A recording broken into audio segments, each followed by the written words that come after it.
100 एकड़ में fish farming करता हूँ, और जिस आप लोकेशन पे हैं यहाँ 50 एकड़ में ये वाटर बॉडी है।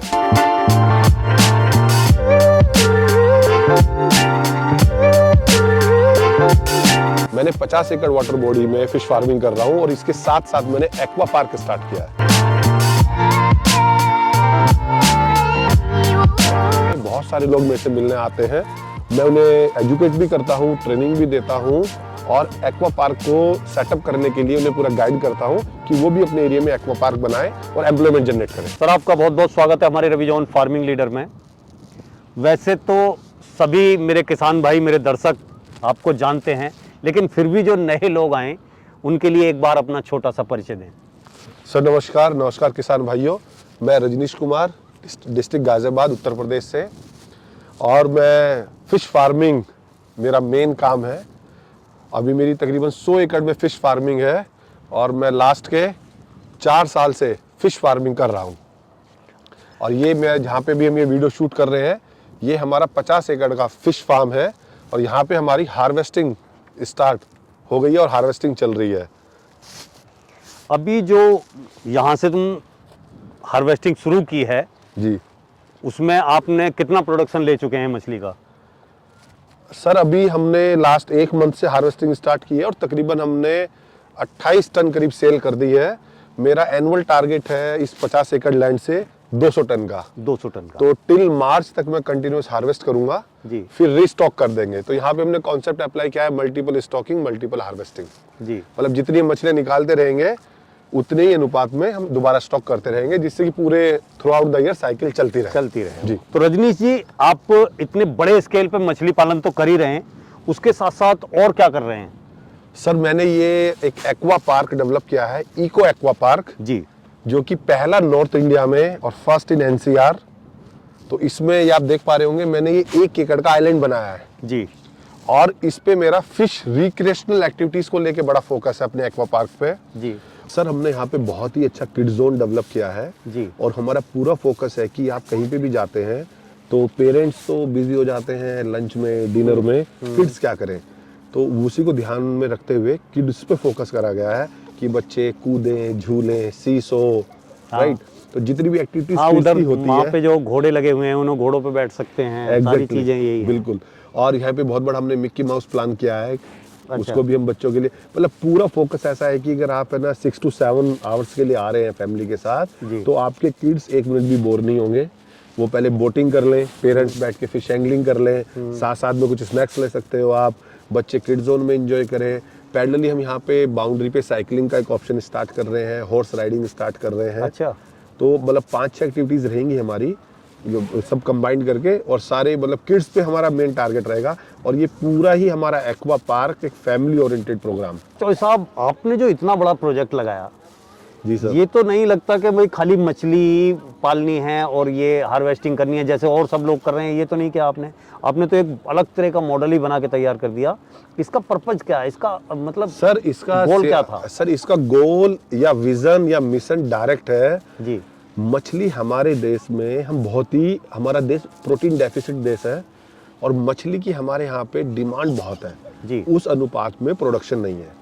जो गवर्नमेंट का भी फोकस चल रहा है, जो हमारे माननीय प्रधानमंत्री जी ने योजना भी चालू हुई है, स्टेट गवर्नमेंट भी फोकस कर रही है, भारत सरकार भी फोकस कर रही है।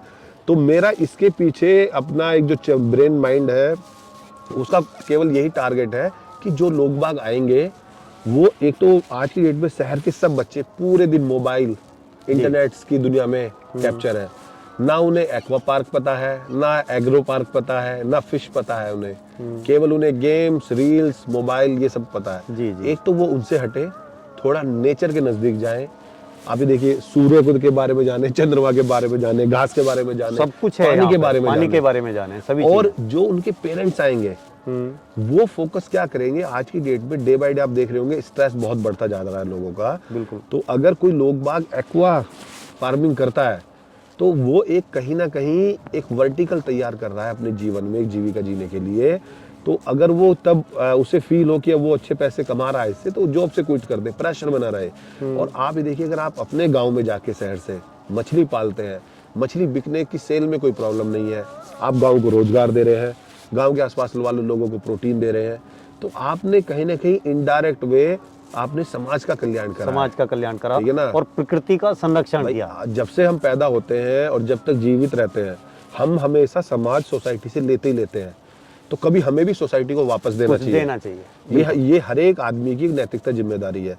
अगर हम समाज को क्या दे सकते हैं भाई, हम समाज को जो उसकी वाटर बॉडीज हैं, जो धरोहर है हमारे देश की, हम उन्हें जैसी हो ऐसी मेंटेन रख पाएं और अपनी अगली पीढ़ी को दे दें।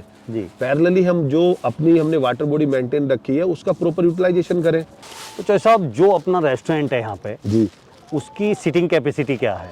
सर, उसकी हमने ना 40 बंदों की कैपेसिटी रखी है और जो ओपन एरिया है इस पे हम अप टू 150-200 तक आदमी पार्टी प्लान कर सकते हैं। और हमारा मतलब क्या कि पूरा कस्टमाइज रहेगा। अभी क्या है कि जैसे पार्टी है जी। तो हम किस किस टाइप की यहाँ पार्टी करेंगे? हम यहाँ पे प्री वेडिंग शूट कर सकते हैं, बर्थडे पार्टी कर सकते हैं, एनिवर्सरी कर सकते हैं, गेट टुगेदर कर सकते हैं, किट्टी कर सकते हैं, या कोई कॉर्पोरेट कॉर्पोरेट पार्टी कर सकते हैं। कॉर्पोरेट पार्टी हो, वो भी हो हाँ, जाएगी। और वो हमारी टोटली कस्टमाइज्ड है। जैसी आपकी रिक्वायरमेंट हम ऐसा प्लान कर सकते हैं मेन्यू। जी। अभी जैसे मतलब वो जो भी बोले हैं कि भाई ये चीज़ हमें चाहिए, जी वही चीज़ उन्हें प्रोवाइड करेंगे। एग्जैक्टली। अभी क्या है कि जैसे रेस्टोरेंट में अभी 2 4 5 आदमी आते हैं जी घूमने के लिए, बोटिंग करने के लिए और किसी तरीके से, हाँ। तो उनके लिए क्या रखा है आपने? क्या सोच, किस तरीके से यहाँ मेन्यू है या क्या चीज़ है? नहीं, अभी एक्चुअली क्या है कि जो आते हैं वो सब नॉन ही है अभी हमारे, ठीक है। अगर वो लंच टाइम में आ रहे हैं तो जो हम नॉर्मल लंच कर रहे हैं वो खिला सकते हैं उन्हें। और किसी को अगर पार्टी के प्लान करना है तो प्री मेन्यू हमें बताएं। अच्छा, वो अपनी रिक्वायरमेंट वो रखें कि हमें ये हमें चीज़ रिक्वायरमेंट, हमारा मतलब क्या किचन ऑपरेशनल है, कुक हमारा अवेलेबल है, तो वही हम रेडी करा देंगे। अब जो भी टाइम उसमें लगेगा हमारा रेडीनेस में, तो वो हम एज पर रिक्वायरमेंट, वो हमारा ऐसा नहीं है कि मतलब हाईवे का ढाबा नहीं है, ऐसा कह सकते सही हैं। बात है, वो जिसकी जो इच्छा है हाँ, वो हम वो प्लान कर सकते प्लान हैं। कर देंगे उनके लिए। तो आपने जो वो प्लान बनाए हैं उसके, तो वो किस तरीके से हैं? सर, अभी हमने इनिशियल लेवल पे है ना, हमने 1000 रुपीज़ का प्लान बनाया है। अच्छा। 1000 रुपीज़ पर हेड, और उसमें हम एक मेजर मील दे देंगे। या तो आप लंच ले लीजिए या डिनर ले लीजिए, और उसमें बाकी सारी एक्टिविटीज़ जैसे जो भी यहाँ एक्टिविटीज जो भी एक्टिविटीज़ हैं, आप फिश एंगलिंग कीजिए, बोटिंग कीजिए, राइडिंग कीजिए, मतलब जो भी यहाँ पे आर्चरी है और कुछ इंडोर गेम्स रखे हैं हमने। जी जी। तो जो जो एक्टिविटीज़ यहाँ अवेलेबल है वो आप अवेल कीजिए। और उन दोनों में स्नैक्स प्लस एक मील। अगर आपको डे टाइम में करना है तो आप लंच प्रेफर करेंगे, आपको इवनिंग की पार्टी प्लान करना है तो आप डिनर प्लान करेंगे। तो उसके अकॉर्डिंग हमने वो कस्टमाइज कर दिया है। तो मेन्यू आप हमें बता दीजिएगा कि भाई ये आपकी रिक्वायरमेंट है, तो हम अपने वो रेडी करा देंगे। और सर, अगर कोई अपनी पार्टी कोई प्लान करना चाहे या यहाँ घूमने आना चाहे, तो वो कहाँ और किससे कांटेक्ट करे? सर, नवनीत कुमार यहाँ पे जो पूरे देखते हैं पूरे फार्म को जी, तो उन्हीं को कांटेक्ट करना पड़ेगा। उनका नंबर हाँ स्क्रीन पे ऊपर स्क्रीन पे हम शेयर कर दीजिए। तो नवनीत कुमार कांटेक्ट पर्सन है, तो आप उन्हें कभी भी कांटेक्ट कर सकते हैं। और सर, फिश फार्मिंग के लिए या जो अपना एक्वा टूरिज्म का ये मॉडल आपने बनाया जी, उसके बारे में और दर्शकों को आप क्या कहना चाहेंगे? सर, मैं नट शेल में ये कहना चाहूँगा कि गवर्नमेंट का भी एक फिश रिक्रिएशनल करके एक प्रोजेक्ट है प्रधानमंत्री मत्स्य संपदा योजना में। और उसके लिए ये तो 50 एकड़ बहुत बड़ी पीस ऑफ लैंड है। ये आप छोटे स्केल पे भी कर सकते हैं, मात्र 0.4 हेक्टेयर यानी 1 एकड़ की लैंड से भी आप ये प्रोजेक्ट स्टार्ट कर सकते हैं। और ऐसी एक्टिविटीज़ करने से सबसे अच्छा क्या रहता है, जो आपका फार्म रहता है वो सेल्फ सस्टेनेबल, जो उसकी मंथली रनिंग कॉस्ट है वो वहाँ से जनरेट होने लगे। जी, ठीक है, क्योंकि जो फिश फार्मिंग है ना वो आपका एक लेंथी प्रोजेक्ट है, क्योंकि मछली बढ़ेगी अपनी लाइफ साइकिल के हिसाब से। बिल्कुल। तो आप पूरे साल मछली सेल नहीं कर पाएंगे। हाँ। तो मछली सेल आप 9-10 महीने मेहनत करेंगे, 1-2 महीना मछली सेल करेंगे, लेकिन पूरे साल आप सैलरी देंगे, पूरे साल इलेक्ट्रिसिटी बिल देंगे, पूरे साल खाना खाएंगे। जी, जी। तो जो वहाँ की लेबर है वो सेल्फ सस्टेनेबल कैसे जीवित रहे, तो उसके लिए बहुत ही अच्छा कॉन्सेप्ट है। और लोगों को अगर अवेयरनेस होगी तो क्या नाम, आप वहाँ पे किसी छोटे से गांव के पोखरे में भी एक तालाब या आप नाव छोड़ देंगे तो वहाँ से भी कुछ पैसा जनरेट करने लगेगा। कुछ हो सकता है। तो हमें आज की डेट में फोकस करना चाहिए कि हम एम्प्लॉयमेंट कैसे जनरेट करें। अच्छा, हाँ। क्योंकि सबके सब फोकस ये करते रहते हैं सरकार नौकरी दे, सरकार नौकरी दे। सरकार कहाँ से नौकरी कहाँ देगी? से देगी नौकरी? तो आपको खुद सेल्फ सस्टेनेबल बनाना पड़ेगा, खुद आत्मनिर्भर भारत में कंट्रीब्यूट करना पड़ेगा। तो आप लोगों को रोजगार दें, और रोजगार देंगे तो आप वो किसी भी लेवल पे हो सकता है, छोटे लेवल से भी। मेरा फोकस है कि मैंने जितना रोजगार दिया है मैंने सब अपने गांव के लोकल लोगों को डेवलप किया है। बिल्कुल। मेरे पास कोई बंदा ऐसा नहीं है जो दूसरे स्टेट से आया हो जो मैंने डेवलप किया हो। मेरे ज़्यादा सब 90% मेरे गांव के लोग हैं, उन्हें मैंने रोज़गार दिया है।